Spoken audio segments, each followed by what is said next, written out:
Salut à tous. Une chose qu'on va probablement vous demander en tant qu'administrateur système cloud ou DevOps, c'est de réduire la facture de cloud computing. Aujourd'hui, on va voir 7 moyens pour faire exactement ça avec AWS.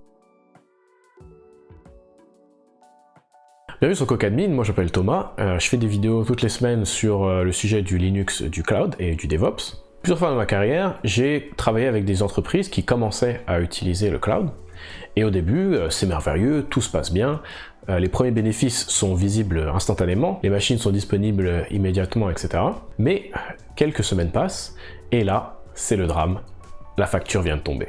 Les patrons sont plus contents du tout, et un des problèmes du cloud, c'est que c'est très facile de tomber dans le piège de jeter de l'argent aux problèmes pour essayer de les régler, comme par exemple en utilisant des machines plus grosses que ce qu'on aurait besoin juste pour pouvoir absorber la charge, ou démarrer plein de machines et plein d'environnements, et puis oublier de les éteindre et les supprimer, ce qui fait beaucoup de gâchis, et ce qui fait beaucoup monter la facture à la fin du mois. Et donc aujourd'hui, je vais partager 7 techniques pour pouvoir optimiser les coûts de votre facture AWS. Il y a probablement des techniques similaires qui marchent sur les autres clouds comme celui d'Azure ou de Google.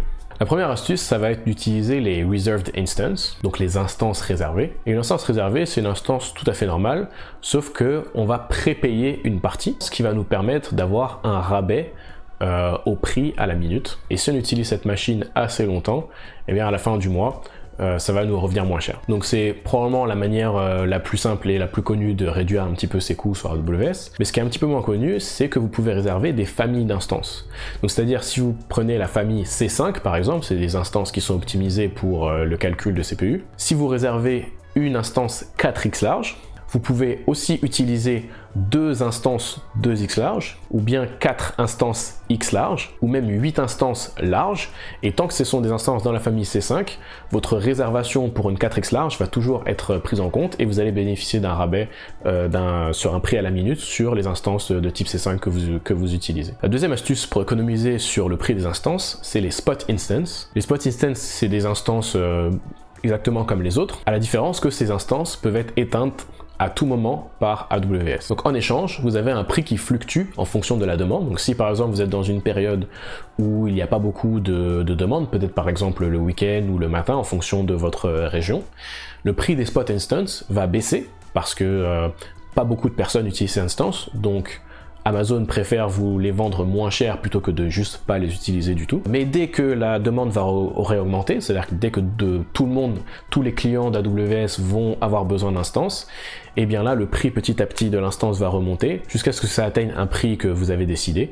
Et dès que le prix dépasse celui que vous êtes prêt à payer, l'instance va être détruite. Donc évidemment, pour pouvoir profiter de ce type d'instance, il faut soit avoir une application qui est comme on dit cloud native, et que ça fasse pas bugger votre application s'il y a des machines qui disparaissent, soit si vous avez des charges ponctuelles, par exemple si vous faites du big data ou des choses comme ça, et que vous avez besoin de capacité de calcul, mais que vous pouvez la faire n'importe quand, c'est-à-dire qu'au lieu de le faire le mercredi après-midi, vous pouvez le faire le samedi matin, probablement que là ça vaut plus le coup pour vous de délayer un petit peu. Ça se dit délayer en français? Retarder, ça dit. Ouais, c'est retardé. Oui, non, c'est juste que c'est moi qui ai retardé. En québécois ça se dit, mais pas en français. Délayer crise de tabarnak.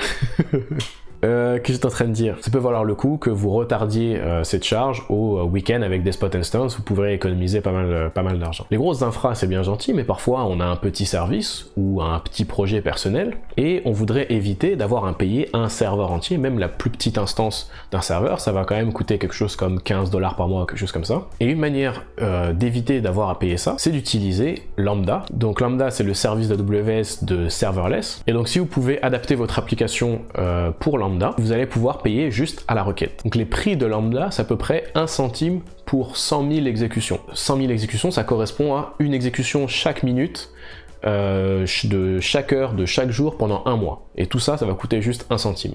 Donc si votre application va avoir moins que ça, va avoir juste quelques requêtes par-ci par-là, peut-être que ça vaut le coup d'essayer d'utiliser Lambda et de payer juste quelques centimes, alors que notre service est hébergé pendant tout le mois.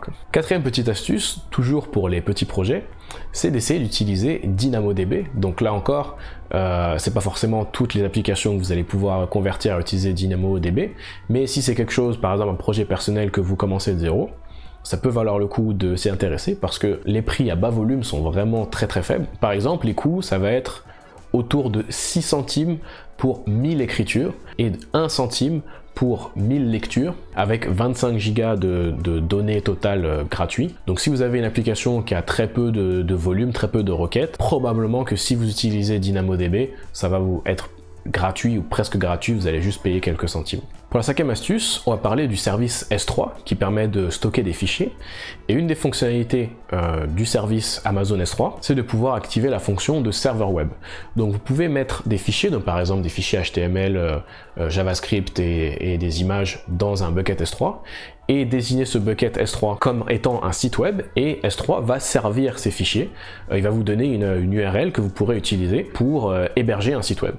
Et donc, grâce à S3, vous pouvez avoir un hébergement de site statique très performant et à un prix très faible de 10 centimes à peu près par giga. Donc pour un site web en général, c'est moins que quelques gigas. Et si vous voulez aller plus loin, vous pouvez le coupler avec CloudFront, qui est un service de CDN et qui va répliquer votre site dans le monde entier pour avoir des meilleures performances, une meilleure disponibilité, qui va vous rajouter la possibilité de héberger votre site en HTTPS. Et au niveau du prix, vous payez aussi la bande passante évidemment, qui va être autour de 10 centimes par giga. Et donc pour un site avec moyennement ou peu de trafic, ça va être vraiment pas cher, surtout comparé aux performances et à la disponibilité que vous allez avoir avec ça. On reste sur Amazon S3 avec la 6e astuce, qui va être d'utiliser Amazon S3 Glacier, qui est en fait une variante de S3 qui va vous permettre de pouvoir toujours stocker des fichiers dans S3, mais à un prix beaucoup plus inférieur. Le seul petit hic, ça va être au moment où vous récupérez vos données.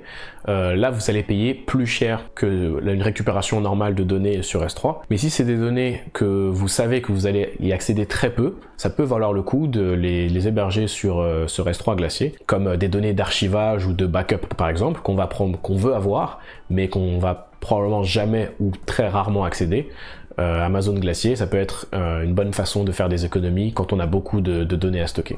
En parlant de données, il y a une manière d'économiser un petit peu sur les données que vous avez pour vos instances, donc avec EBS, Elastic Block Storage, qui est un petit peu le disque dur de votre instance. Une des fonctionnalités d'EBS, c'est qu'il fait des snapshots de façon incrémentale, mais c'est pas tout à fait évident quand on l'utilise dans la console, parce que si par exemple vous avez une instance de 20 Go, que vous faites un snapshot qui fait donc 20 Go, ensuite vous faites des modifications sur votre instance de à peu près 1 Go, vous refaites un snapshot, vous vous retrouvez avec un snapshot de 20 Go plus un autre snapshot de 21 Go, vous pourriez penser qu'on va payer pour le stockage de 41 Go, mais en fait on ne paye que pour 21, les 20 du premier et les 1 de la différence entre les deux, parce que EBS fait des snapshots incrémentaux et ne fait payer que la différence entre les snapshots. Donc tout ça c'est automatique, il n'y a rien à activer, mais c'est quand même intéressant à savoir pour pouvoir faire ses prévisions de coûts, ou même quand on reçoit sa facture, de pouvoir comprendre pourquoi on ne paye pas exactement ce qu'on consomme, etc.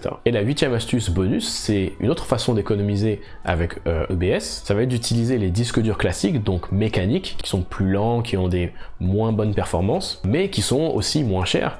Et donc si vous avez une application qui est stateless, comme on dit, ou qui ne fait pas voire très peu d'accès disque, ça peut valoir le coup de configurer vos instances pour qu'elles utilisent ces disques durs, et vous pouvez diviser par 2, voire par 4 votre facture de stockage EBS en remplaçant les disques qui sont sélectionnés par défaut, qui sont des disques SSD.